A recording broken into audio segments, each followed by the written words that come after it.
দুর্গাপুর ইস্পাত নগরীর নতুন পল্লীতে ৩২২ জন শিশুর হাতে তুলে দেওয়া হয় নতুন বস্ত্র। কেন্দ্রীয় মন্ত্রী সুকান্ত মজুমদারের জন্মদিন উপলক্ষে নতুন বস্ত্র উপহার। বিজেপি নেতা পারিজাত গঙ্গোপাধ্যায়ের নেতৃত্বে নতুন উপহার পেয়ে খুশি সকলেই। পারিজাত বাবু বলেন, আমরা লাগাতার এই কর্মসূচি চালিয়ে যাই। আগামী দিনে আরো অন্যান্য এলাকাতেও একই কর্মসূচি নেওয়া হবে। আরো বাচ্চাদেরকে এটা আমাদের মেন লক্ষ্য।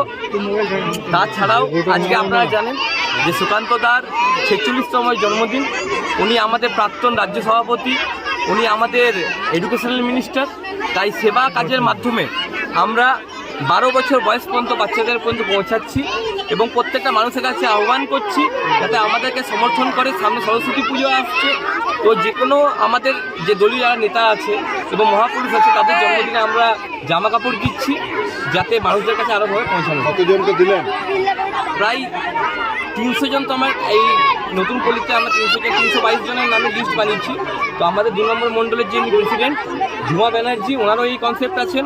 এই ঝুমাদির নেতৃত্বে আমরা এই কাজটা করছি এবং প্রত্যেকটা টাউনশিপের প্রত্যেকটা বস্তি এলাকাতে যারা বাচ্চাদেরকে নতুন কাপড় দিতে পারি সেই কাজে আমরা প্রয়াস করছি।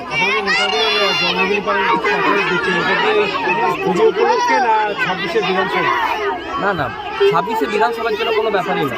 আমরা সারা বছরই মানুষের পাশে থাকি। শুধু সামনে ইলেকশন আছে, হয়তো একটু বেশি দেবো, কিন্তু সারা বছরই আমরা কম বেশি মানুষের পাশে থাকি। পারিজাত গান্ধী। সঞ্চালনা করার জন্য আমি প্রথমে ধন্যবাদ জানাবো রামুদাকে।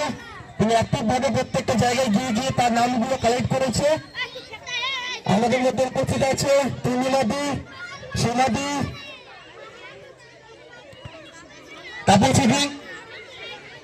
আর যাকে ধন্যবাদ আমি সেই ধন্যবাদ জানাবো স্বাগতম ডাকে।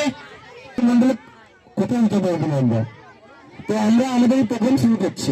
আমি জুমাদিকে বলবো একবার কিছু বলার জন্য, কিছু কাজ করার জন্য আমরা এগিয়ে এসেছি।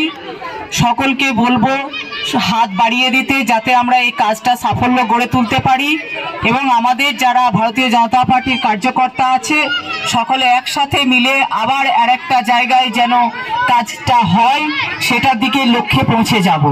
অসংখ্য ধন্যবাদ।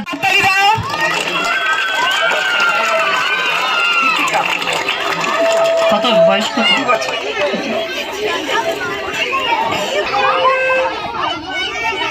দীপিকা,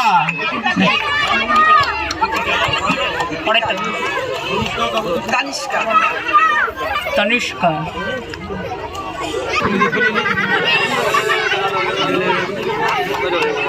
আকাঙ্ক্ষী।